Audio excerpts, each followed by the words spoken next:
Hey guys, in this video today, we're going to create an AI voice agent for real estate that can detect when an existing tenant is calling, answer questions about the business, their lease agreements that they've already got in place, the rent, as well as log maintenance issues for the property. So let's just jump straight into a demo.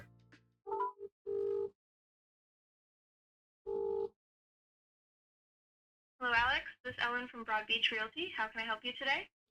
G'day. Look, I just calling to report a maintenance issue at 14 Sunflower Drive. Thanks for letting me know. Can you please provide a brief description of the issue and let me know the exact location within the property where it's occurring?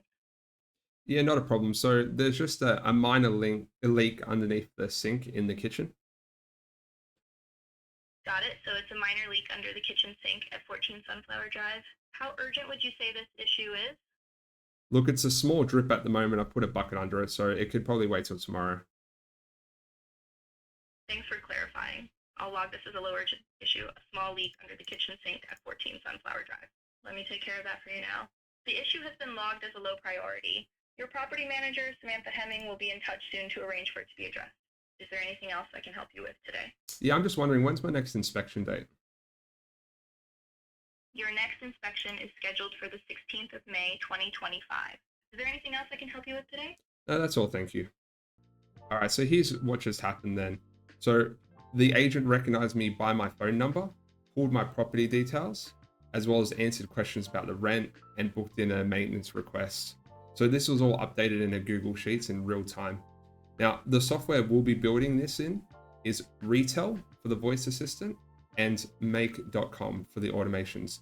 Some of you may be using Property Me or Cloud Console, but the reason why I've chosen to go with Google Sheets for now is because each of those individual softwares will require custom integration. But with Google Sheets, everyone can have access to it and everyone can walk away today with something functional and working. Now, I'll be sharing all the blueprints in the description that we can follow along with together later on. But let's start by getting a more high view on what's happening, as well as some of the benefits we can expect. So just a high level view of what it's doing here. Essentially, when a call comes in, it's using the incoming call number to send to the database to check a record for a match. When it gets a match, it will request the information, pull it all back and update our assistant. And from there, it can post the maintenance issue and it goes through the call like normal until the end. Now, a cool few features that you could add off the back of this would be like an emergency triaging system where, say, for instance, if it detects that someone said, hey, look, I've got a leak from the second story, there's a wet patch in the roof, it's an emergency, it's getting massive really quickly, you might be able to essentially update the property manager immediately, or you could push that through to a plumber. Whatever your emergency system looks like, you can get this to triage the issue and move it forward. So this actually pulls information live as well. So if I was to call it now, we would be able to get information about the request it just logged. So let's do that together now real quick. So we've got the request here. So if I was to swap that to pending quote, for instance, we'll call the agent now, see what she says.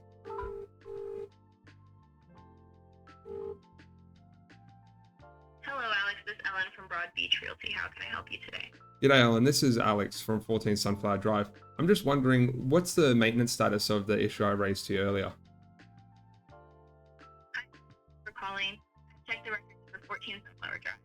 The maintenance status for the issue you raised, a small leak under the kitchen sink, is currently marked as pending quote. Thank Your you. property As you can see, instantly it's received the pending quote change. So some of the benefits we can get from this is 24/7 coverage. That means no more missed calls. So the voice agent's always on, whether it's 12 at night, a weekend, in the middle of the Christmas period, it's always available. So as we saw there, it's got the live info lookup. So whether you've got information like that or even more within your systems, it can be pulling whatever information you'd like it to have at any given time.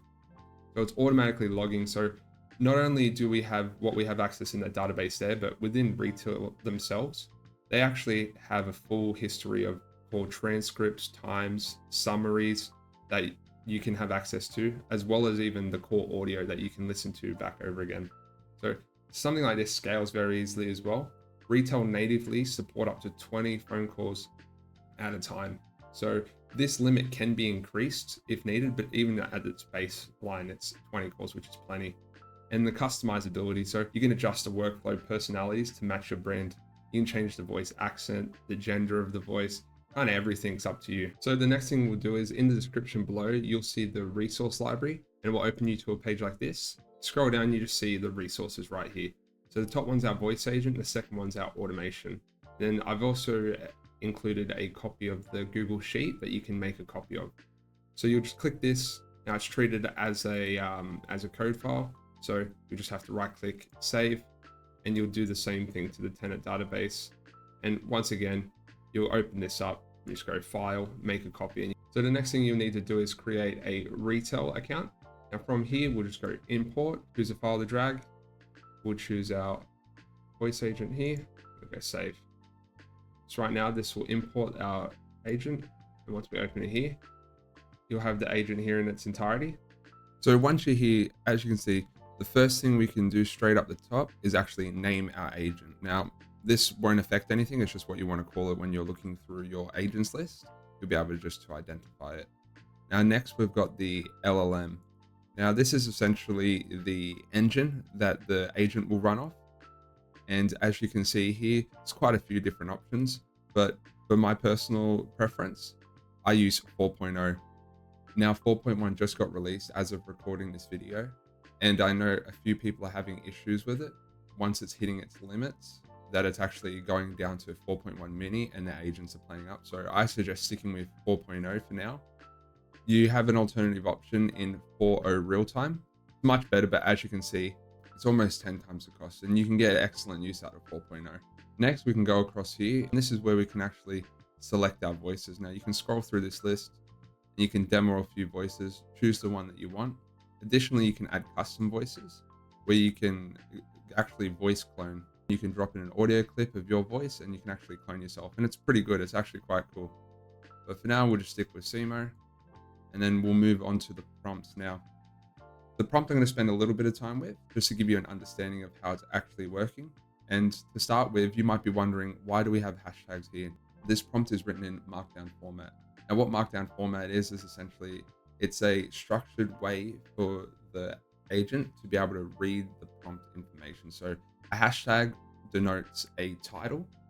So as you can see here, we've got essentially role, and then we've got a block of information, and it's just segmented the information as we go down. Now to start with, we've got role, and this is essentially where we're expressing to the agent who it is and what it does. Next, we've got tasks where we outline a few things we'd like it to be able to accomplish. We're giving it in the next section some context, just some more peripheral understanding of the business. Next, we have tenant variables. Now, what this is the expected information that we will receive from our database that we want to include in the agent when a call answers. So as you saw in my demo, that it knew my address, when my rent was due, my property manager. So this is a section in the prompt where we say, hey, expect this information to be coming into you. Next, we've got a few specifics, conversation guide, tone and style, instructions on how to close a call. And we've given it some examples here of ways that it can construct its responses. So you're welcome, just add a few of your own examples, something relevant to your business, and that will help improve its responses. At the end here, we've got instructions now.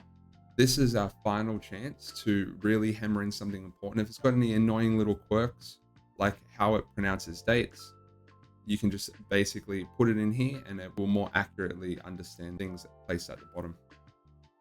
So next we've got our welcoming message. And once again, you can see here we've got a variable, hello customer name, because once again, it should expect to receive this information when a call starts. This is Ellen from Broad Beach Realty. How can I help you today? So now we've got the functions. Now this is actually the tools that our agent is equipped with. So you can see here the two tools we have is end call and a request maintenance tool. So within the end call, it's actually quite simple. This is a native Retell feature, so there was no setup. We just added it and then went end call. Next, we've got request maintenance. Now this is something we've actually had to set up. It's custom. And for now, within here, there's nothing you actually have to do, but I'll just show you in here. In the JSON schema, it's essentially the format of the response our agent's going to be sending out when trying to communicate the maintenance issues to people. But this is all set up and you won't have to touch anything. So you can just go down here and just close that off. So next is the knowledge base. Now, this is where we have a chance to add more information to the agent. Think of this as a digital filing cabinet where within your prompts, you have the options to essentially add in a few different bits of information within the context or the specifics about your business. If you have some more chunkier information, you can put it in your knowledge base and your agent will pull from this knowledge base when it comes to answering questions. So next we got speech settings. And this is where essentially you can control how the agent speaks, its interruption sensitivity, just little things like that. All this stuff can be left alone. You can play with it in your own discretion, but for this agent to work, you won't have to play around with it. Next, we can just come all the way down here into webhook settings. A webhook is essentially the address that we're going to be sending information to throughout the call and receiving information from. Think about us extracting information from our database. This is the address that we're going to be watching to send us information back. And we can cover that next in Make. So once you make an account with Make, you'll be brought to a page like this. And what you want to do is essentially click Create New Scenario in the top right. So you'll be brought to this page here, and then you'll just have to go More, and then we'll go Import Blueprint. We'll choose a file, and what we want is to choose this tenant database Make scenario. So if you're not familiar with Make, essentially this allows multiple platforms to connect to each other and pass data in between. So this is our webhook. If you remember in the Retell, we've got a webhook URL here. So this is essentially a link that connects to the start of this. This is called a module as well. So I'll explain this a cursory view, and then I'll set up the sheets and I'll show you how to connect it all. So we've got the webhook here. This will receive the information that comes in from Retell at the start of a call. It's going to send through here the number. So we have two filters set up here. So what this will be is when a new call comes in, so it will send through here a number. And now we've got two paths it can take. This is essentially a router. So it'll only take one at a time. The first one is a call comes in. We go, all right, there's a call inbound. Now we want to search a Google Sheets using the number. Once we retrieve the record from Google Sheets, we want to send it back through to our assistant here. And then when it realizes it's got a maintenance issue that needs to be reported, once again, it will send data to this webhook, but this will be in the maintenance request. So then you can see here, we've got a filter. If this equals maintenance request, we want you to search for the record, and then we want to update the record with this information. So I'll go through here how to set this up. So essentially what you want to do is you're going to have a custom webhook come up. So you're going to click add, and you can call it whatever you want. Let's say Retell webhook, save. And then you've got this little address here. So what we want to do is we want to copy this address and we want to go back to Retell. And what we want to do is we want to put the webhook into agent level webhook URL. And this will be the address that we send the information from Retell out, which was how we'll connect to our database. So next we can go up into requested maintenance, and we want to edit this. And once again, you want to put your webhook into the URL, and this is where it's going to send the maintenance request. And we want to go update. And then finally, we want to go to inbound core webhook URL. Now, once we try and enter in here, it's going to redirect us to the numbers page. So we'll go here and we'll go to number. And essentially what this webhook will do is when a call comes in, it's instantly going to send out a request to that web address to try and get records. And that's where we'll basically bring our variables across into the agent. Now, while I'm here, I'll set up the number and I'll quickly go through this with you. So I have a number here, and what I want to do is I want to connect it to Ellen. Now I'm in Ellen. I'm going to add my webhook into this section there.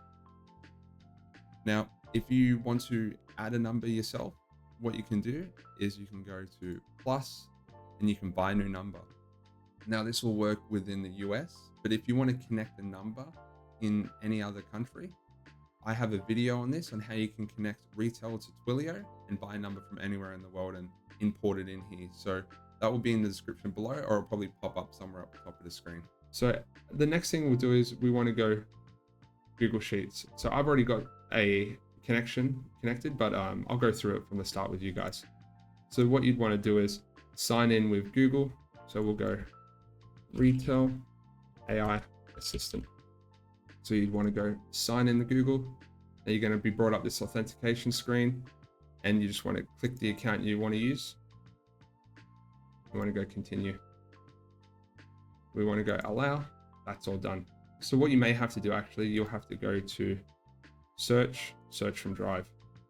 You'll go spreadsheet ID. Now it will be called Tenant. That's because it's using the existing one I have. You'll have to research your own. It will have the same name. It's just got the placeholders of the data that used to be there essentially. So you'll just have to go tenants. You'll find the sheet within that list. Next you'll go sheet name. So we want tenant log. And then from there, we go save. Now you'll come down here to search rows, and you'll have that same connection here. You'll see Retell AI Assistant, and you'll have to do the exact same thing. Search from spreadsheet ID. You'll find it in the list. Once again, you'll do the sheet name, and then you're just pressing save. So next, you'll go update a row, and it's just a little different, so I'll go through that. You'll click your connection that you have already created, and then from here, you'll have to search through My Drive, and you'll just basically have to follow where your folders are. So my first folders, 2025 builds, remember client voice agent, and I just kept going through that. Once that's done, you just have to click save. Now that's all done there. Next, we've got the webhook. Now this may look confusing. I'll talk you through this, but nothing needs to be adjusted here whatsoever. So we can go save, and then we'll go into a test. So this actually will be ready to test. And since one of the Google Sheets actually has my number, we'll be able to pull a correct record here. One thing I will say is when you're ready to have this running permanently, you'll click this toggle here, and it will basically be run immediately. So that means anytime data comes through here, it's going to run this essentially. But during the testing phase, I really like to just go run once. And that way I can just monitor it in real time. So I'm actually going to call the agent now, and this should all be ready to go. See here. Hello, Alex. This is Ellen from Broad Beach Realty. How can I help you today? So what we've seen here is the data's come in. It's realized that, hey, it's an inbound call. So then it's sent it through here, gone past this filter. And what we've done here is essentially, these are called key and value pairing. So essentially what I've done here is the information comes in. This is the information I've got. I'll click from number. I'll backspace that. And now I'm saying if phone number equals to this number, and that will be dynamic. That will be any phone call that comes in, that will be different. So when you do that, I want you to pull every record that matches in. And here it's got all the information about the address, the phone number, the name, the rent due. And what this is essentially doing is when the request comes in, it's just responding with all this mapped out. So say for instance, if I wanted to add something else like a smoke alarm inspection, I could essentially come up here, smoke alarm. And then if I created a column in the Google Sheet, I could say for instance, it was L, I could map smoke alarm. And that would essentially pull through the smoke alarm date if I'd set it to that. And then if I wanted to update the Retell AI agent so it could see the smoke alarm, we would say here, essentially, hey, look, expect a smoke alarm inspection date. And then we want to do the curly brackets. That's how we identify it. It's something called a variable, which it's basically a block of text that contains data. So in this case, it's called smoke alarm. And right there, if I was to create a column, then that would essentially now update it with a new smoke alarm date. So it's just as simple as that when it comes to adding things or removing things from this agent as you want. So there you go. We've actually gone through this already. If you liked the video, if you've got any ideas, anything you can think about you want to level up with this assistant, feel free to put in the description below, and maybe we can build this out in future. We've got a few things coming up planned, so I'm excited to get those videos out for you guys. And look, let me know what you think. Have a lovely day, and I'll see you in the next one.